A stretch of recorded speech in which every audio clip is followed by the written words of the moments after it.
Hello friends, the last promise के part 2 में आपका स्वागत है। तभी उसे चोंग का कॉल आता है। वो पुराने जमाने के गाने सुन रहा था। चोंग कहता है कि आई ने कहा है कि तुम एग्जीबिशन में टाइम पर आ जाना। वो दोनों एक दूसरे से मस्ती करते हुए बातें करते हैं। आगे चोंग देखता है कि उसकी वॉच डिलीवर हो गई है और वो बिल्कुल ठीक है। वो अपनी वॉच रखकर सो जाता है और एक बार फिर से उसे अपने पास्ट के फ्लैशबैक्स आते हैं और इस बार वो अपने सपनों में आने वाली लड़की का फेस भी देख लेता है और उसके बाद उस पेंटिंग को पूरी कर देता है। तो नेक्स्ट डे ऑर्न इट के साथ उस एग्जीबिशन में आती है। वो वहाँ पर प्लेन की पेंटिंग देखकर फाक के बारे में सोचती है। वो ऊपर आती है, तभी उसकी नजर पड़ती है अपनी पेंटिंग पर। वो सरप्राइज्ड होकर अपनी पेंटिंग के पास जाती है। चोंग वहीं पर उस पेंटिंग की तस्वीरें ले रहा था और न उसे देखने की कोशिश करती है, लेकिन चोंग की वजह से वो नहीं देख पाती है। वो चोंग को बोलती है एक्सक्यूज मी। चोंग पलटकर देखता है और वो ऑर्न को देखकर सरप्राइज्ड हो जाता है और आखिरकार दोनों सोलमेट मिल ही जाते हैं। चोंग कहता है हम कभी मिले नहीं हैं, लेकिन मैंने तुमको अपने सपनों में बहुत बार देखा है। I mean, मुझे एक ही सपना बार बार आता है जिसे मैंने ड्रॉ किया है। और सरप्राइज्ड होकर पूछती है क्या तुमने ये पेंटिंग बनाई है। तभी वहाँ पर नीना आ जाती है और वो एक बार फिर से ऑर्न की इंसल्ट करने लगती है कि अब तुम यंग लड़कों को भी फंसाने लगी हो। इट वहाँ पर आ जाता है और वो जबरदस्ती नीना को लेकर वहाँ से बाहर जाता है। तो बाहर नीना इट से लड़ाई करती है। तभी वहाँ पर आई और फार्म भी आ जाते हैं। एक्चुअली आई इट और नीना की ही बेटी थी। तो आगे चोंग सबको अपनी पेंटिंग्स के बारे में बताता है। वो बोलता है कि उसे अपने सपनों में दिखने वाली लड़की से ही इंस्पिरेशन मिला है। और न कोई एक पल के लिए ऐसा लगता है कि जैसे स्टेज पे चोंग नहीं बल्कि फाक खड़ा हो। तभी उन्हें आवाज सुनाई देती है। चोंग जाता है तो देखता है कि नीना उसकी पेंटिंग को खराब कर रही है। वो उन्हें रोकने की कोशिश करता है और वो कलर स्प्रे उसके आंख में भी मार देती हैं। वो गुस्से में बोलती है कि मैं बताना चाहती हूँ कि ये पेंटिंग वाली लड़की दूसरे के हस्बैंड को छीनना जानती है। आई अपनी मॉम के इस बिहेव से काफी ज्यादा हर्ट हो जाती है और कहती है प्लीज ऐसा मत कीजिए। इट जबरदस्ती नीना को लेकर वहाँ से चला जाता है। चोंग अपनी पेंटिंग खराब होने की वजह से बहुत ज्यादा दुखी होता है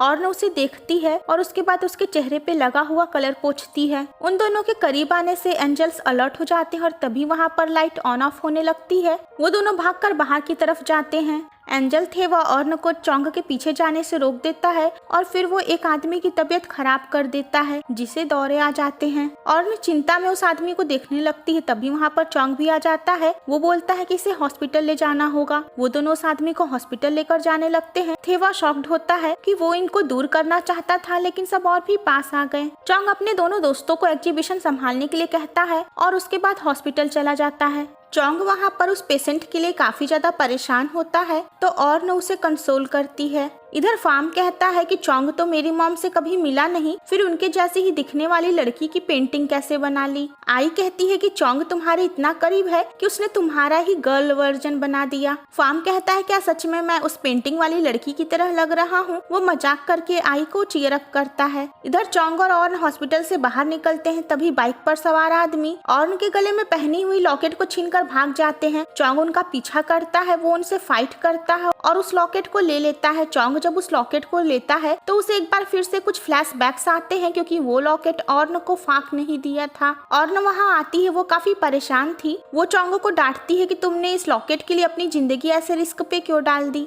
वो दोनों वापस हॉस्पिटल में जाते हैं। चोंग उस पेशेंट को देखने जाता है। वो देखता है वहाँ पर गार्ड की जगह तो थेवा है। चोंग शॉक्ड होकर कहता है कि तुम। थेवा चोंग से कहता है कि तुम्हारे पास बहुत कम समय बचा है, तुम्हें अपने मिशन पे फोकस करना चाहिए और किसी रिलेशन में नहीं पड़ना चाहिए। तभी वहाँ पर ऑर्न आ जाती है और चोंग देखता है कि थेवा वहाँ से गायब हो चुका है और फिर से वही पेशेंट गार्ड आ चुका है। थेवा कहता है कि हम इनका प्यार जितना रोकने की कोशिश करेंगे ये उतना ही बढ़ता जाएगा। चोंग परेशान था। ऑर्न उससे पूछती है कि तुम ठीक तो हो। तो चोंग कहता है हाँ। ऑर्न कहती है कि तुम बिल्कुल फार्म की तरह ही हो। वो ठीक नहीं भी होता है तब भी यही जवाब देता है। हॉस्पिटल में इट भी पहुंचता है। वो ऑर्न से कहता है कि तुम्हारी क्लाइंट के साथ एक मीटिंग है, जिसके बाद ऑर्न वहाँ से चली जाती है। आगे ऑफिस में ऑर्न इट से कहती है कि ये कोई कोइंसिडेंट नहीं हो सकता है, चोंग ने मेरी ही पास्ट की तस्वीर बनाई है। और इस पर इट कहता है कि कहीं इसके पीछे फाक के भूत का तो हाथ नहीं। क्या बात है सर, क्या बात है सर।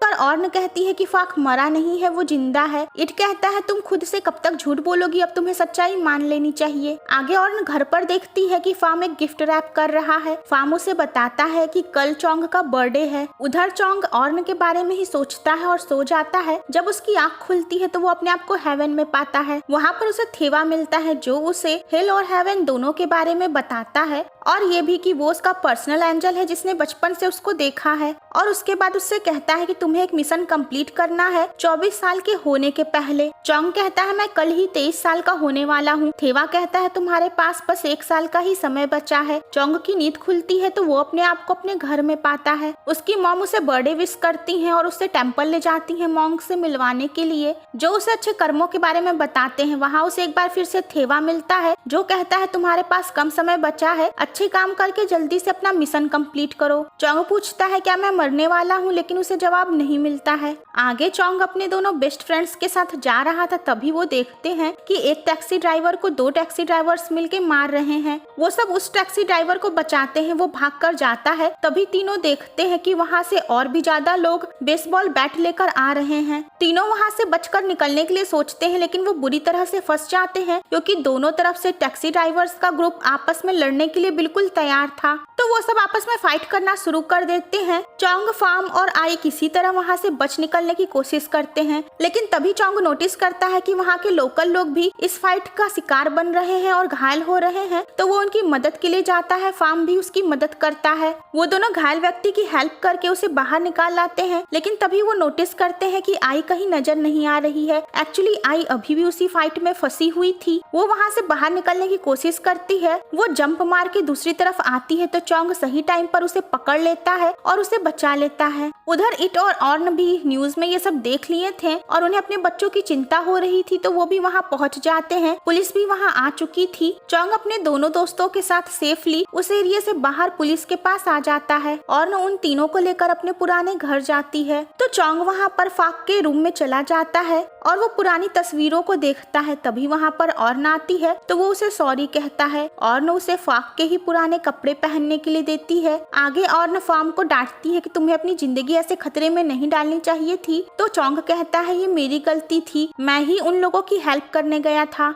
इट और आई दोनों चोंग को आई की जान बचाने के लिए थैंक्स कहते हैं। आगे फॉर्म अपनी मॉम से बताता है कि वो अपने दोस्तों के साथ टूरिज्म कंपनी खोलना चाहता है। ये सुनकर ऑर्न कहती है कि तुम्हें अपने इंटर्नशिप पर अभी ध्यान देना चाहिए, तुम्हें अपनी डैड की कंपनी संभालनी है। ये सुनकर फॉर्म गुस्सा हो जाता है और वहाँ से चला जाता है। फॉर्म और आई मिलकर चोंग का बर्थडे सेलिब्रेट करते हैं। चोंग उनको शांत देखता है तो कहता है आज मेरा बर्थडे है यार, मेरी बरसी नहीं है, तुम लोग कुछ चीयर अप तो करो। ये सुनकर आई कहती है कि आज बर्थडे है और तुम मरने की बात कर रहे हो। फॉर्म कहता है चलो हम प्यार के बारे में बात करते हैं। वो चोंग से कहता है कि इस साल तुम्हें एक अच्छी सी वाइफ ढूंढकर उससे मैरिज करनी है। चोंग हंसते हुए कहता है और मुझे वाइफ क्या ऑनलाइन मिलेगी? तो वहाँ पर आइस खत्म हो गई थी। फार्म उसे लेने जाता है। वो दोनों जबरदस्ती आई को भी भेजते हैं। इधर इट ऑर्न को समझाता है कि उसे अपने बेटे के काम में उसे सपोर्ट करना चाहिए। जिसके बाद ऑर्न अपने बेटे से मिलने के लिए आती है, लेकिन उसके पहले ही वो सब निकल चुके थे। उधर स्टोर में आई फार्म से पूछती है कि क्या चोंग जब फॉरेन था तो उसकी कोई गर्लफ्रेंड थी या वो किसी लड़की को लाइक करता था? फार्म कहता है नहीं। तो